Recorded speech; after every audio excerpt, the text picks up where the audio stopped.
welcome to the Shit You Should Wipe podcast with me, Dr. Debbie, your clarity wizard, life coach, and ex-scientist. This is the place for kind humans who want their life to feel as good on the inside as they look on the outside, to achieve their life transition goals and live by design, not by default, who want to experience personal growth, not personal change, and who want to experience more clarity, joy, and bravery. So if you want to know what that means in practice, keep listening. Friends, welcome back to this podcast. You know what? I tried to record this episode before outside because I wanted to share with you the sound of the birds, but it was a big fail because there's so much wind outside that when I listened to the beginning of the recording, I could hear the sound of the wind as much as my voice. And being someone who's very sound sensitive, I thought I'm not going to do that to them.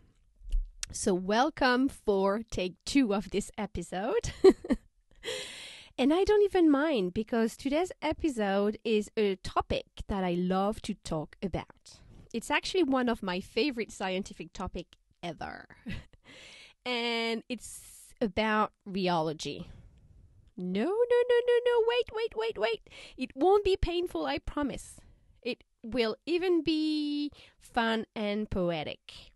And you might even feel like you've learned something at the end. So, rheology is a field of science in which I used to do experiments and teach in my previous career. So what's rheology? Well, first, it's not theology, as autocorrect might try to predict. No. Rheology is the study of how matter flows.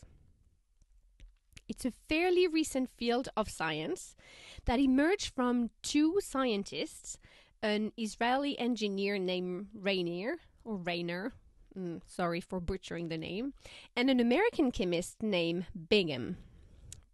And they realized they were working on similar problems in different areas of science. So they created this field that would bring together and bridge the gap between solids and liquids.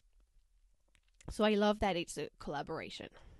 And so as part of doing that, they invented a dimensionless number called the Deborah number. Can you believe it? When I discovered that during my master's thesis, I thought, how perfect is that? Yes, it was meant to be. So, what is the Deborah number? Well, first, let me tell you what a dimensionless number means, because it sounds complicated, but really it's not. It means it doesn't have a unit. So if you divide like meters by meters or inch by inch, there's no unit anymore. So if you divide time by time, same thing. So that's all it means. So the Deborah number is the ratio of the relaxation time of the complex fluid to the time of observation. Okay? The ratio means we divide one by the other. It sounds complicated, but it's not. It just means we're comparing the time a material takes to relax with the time at which we observe it or at which it's processed. So if a material relaxes quickly in like seconds or milliseconds or nanoseconds and you observe it for minutes, it will appear to be liquid. But if you observe it for a few milliseconds, it will appear solid. So the interesting thing here is that whether a material behaves like a solid or liquid does not only depend on the material itself, right? But also the time at which you look at it or you process it. Psst. Are you feeling the metaphor emerging? No? Well, I'll continue then. So why is it called the Deborah number? And that's where the poetry comes in. Because Rainer explained in a speech and later in a paper on the Deborah number that The Deborah number owes its name to the prophetess Deborah. So it's the same Deborah who's in the book of Judges from the Hebrew Bible and the Old Testament, I believe.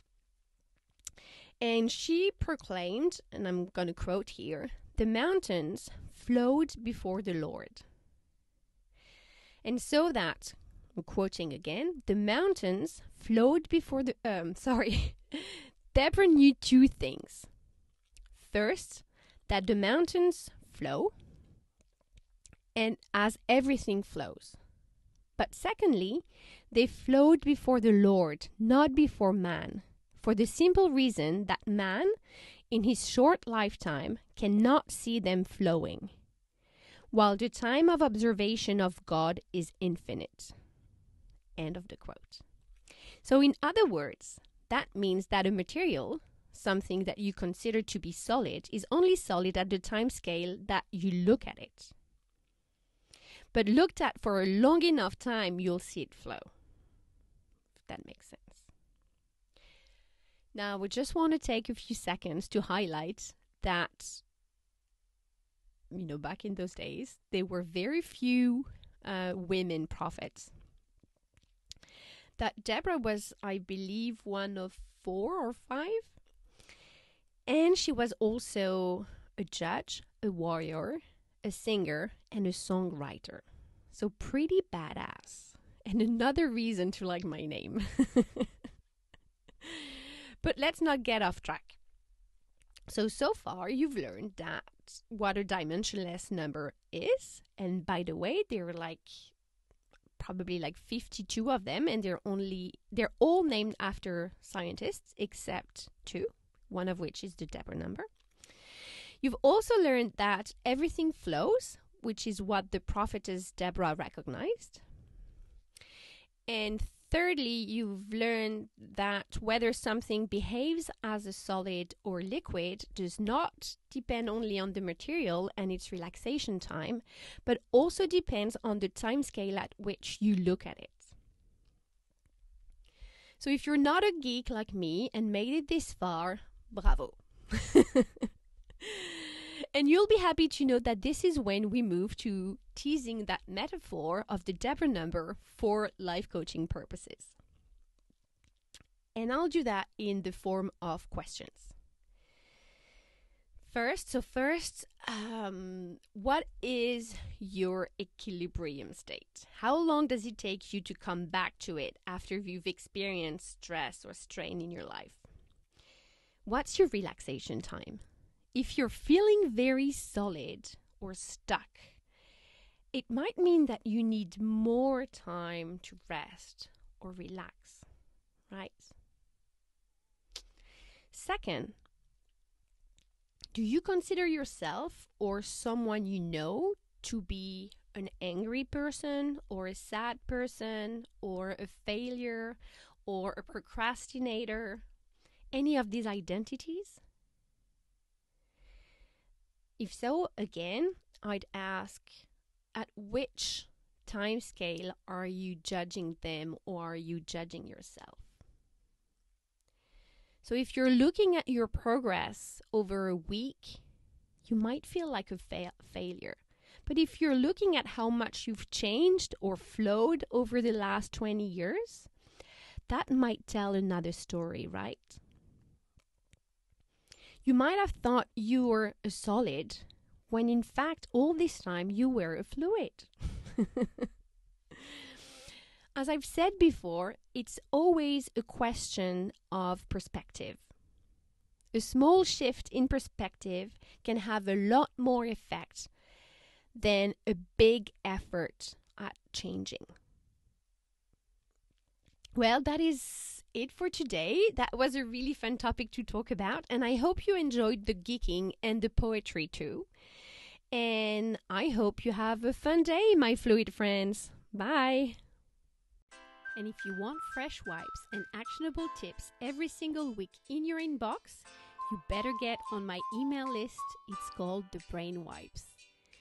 Also, make sure to download the Mental Offload. It's my free ebook to learn how to start wiping things off your to-do list. It's been known to help people save precious time and energy. It's also been called what everybody's psychic butthole needs.